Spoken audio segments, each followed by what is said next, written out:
A Lesson in Fiction by Stephen Leacock.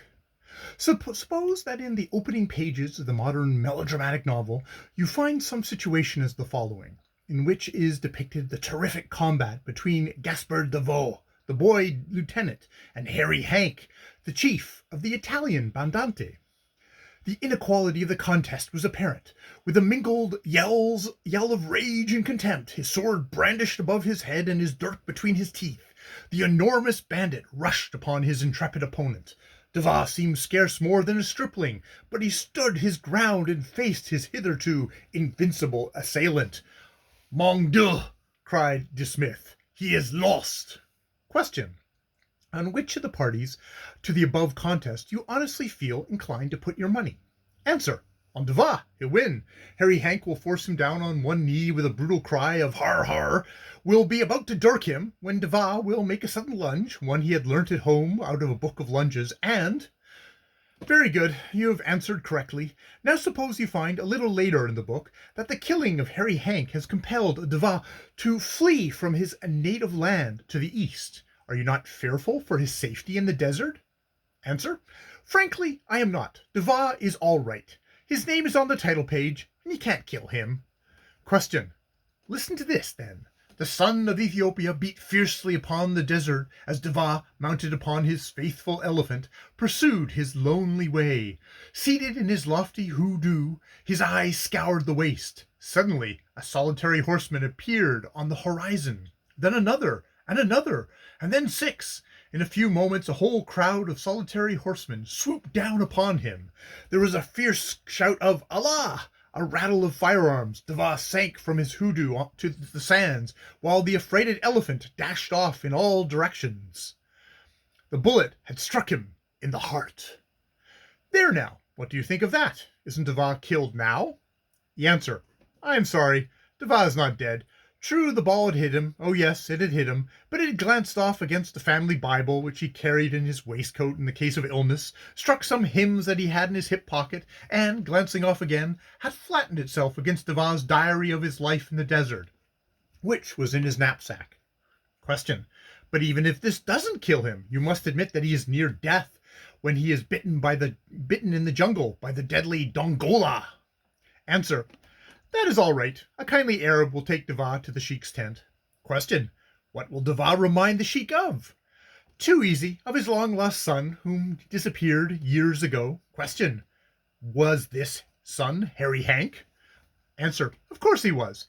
Anyone could see that, but the sheik never suspects it, and heals De Vaux. He heals him with an herb, a thing called a amazing symbol, known only to the sheik. Since using this herb, the sheik has used no other. Question: the sheik will recognize an overcoat that De Vaux is wearing, and complications will arise in the matter of Harry Hank's deceased. Will this result in the death of the boy lieutenant? Answer: no, by this time De Vaux has realized that the reader knows he won't die, and resolves to quit the desert. The thought of his mother keeps recurring to him, and his father, too, the gray, stooping old man. Does he stoop still, or has he stopped stooping?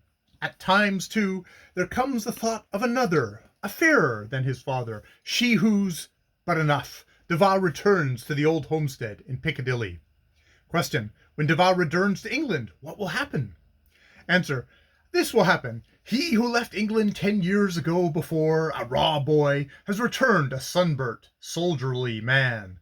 But who is this that advanced smiling to meet him? Can the mere girl, the bright child that shared his hours of play, can she have grown into this peerless, graceful girl, at whose feet half the noble suitors of England are kneeling? Can this be her? He asks himself in amazement. Question: is it her? Answer: it's her all right. It's her, and it is him, and it is them. That girl hasn't waited 50 pages for nothing. Question: you evidently guess that a love affair will ensue between the boy lieutenant and the peerless girl with the broad feet. Do you imagine, however, that its course will run smoothly and leave nothing to record?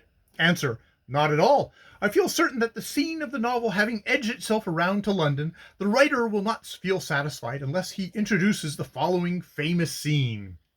Stunned by the cruel revelations which he has received, unconscious of whither his steps were taking him, Gaspard de Vaix wandered on in the darkness from street to street until he found himself upon London Bridge. He leaned over the parapet and looked down upon the whirling stream below.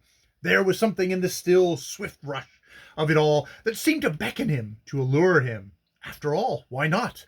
What was life now that he should prize it? For a moment, de Vaix paused, irresolute. Question: will he throw himself in? Answer: well, say you don't know Gaspard. He will pause as irresolute up to the limit, then, with a fierce struggle, will recall his courage and hasten from the bridge. Question: this struggle not to throw oneself in must be dreadfully difficult. Answer: oh, dreadfully. Most of us are so frail that we should jump in at once. But Gaspard has the knack of it. Besides, he still has some of the sheik's herb. He chews it.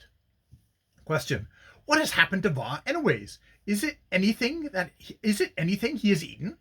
Answer: no, it is nothing that he has eaten. It's about her. The blow has come. He has no use for sunburn, doesn't care for tan. She is going to marry a duke, and the boy lieutenant is no longer in it. The real trouble is that the modernist novelist has got beyond the happy marriage mode of ending. He wants tragedy and a blighted life to wind up with. Question: how will the book conclude? Answer: oh, de Vaix will go back to the desert, fall upon the sheik's neck, and swear to be a second Harry Hank to him. There will be a final panorama of the desert, the sheik and his newly found son at the door of the tent, the sun setting behind a pyramid, and de Vaix's faithful element crouched at his feet and gazing up at him with dumb affection. That is A Lesson in Fiction by Stephen Leacock, which there's a YouTube channel that does it's not honest it's not honest trail. Yeah, is it honest trail? No, it's pitch meeting, where the fellow will talk about movies and like how, well, you try and reverse engineer all the silliness that has happened in a movie and like, why has it happened this way? And it's like, well, it was all planned right at the beginning, right at the pitch meeting. And this reminds me of that very meta, like, oh, well, it's a novel. Of course you can't kill the guy. Of course now he would have to update this too, unless it's a Game of Thrones book, and then yeah, of course he's dead. He's dead, and there'll be a couple of other characters to carry on the story. But this one's got his name on it, so it's probably fine. And oh, at the end, yeah, no, we don't do happy marriage endings anymore. This is going to be the romantic, tragic ending where he's in the desert looking across at the vista. Oh. Well, okay, this is a little bit more. I don't usually do the commentary at the end of my readings, but this one called it up in me. So yes, A Lesson in Fiction by Stephen Leacock. Someone who I can see a lot of the that a lot of the stuff that happens now in listicles, or yes, the pitch meeting, or a lot of the comedic bits that writers do, they've been around for a while, and I'm sure Stephen Leacock has learned from people before him as well. So that's what I have for today.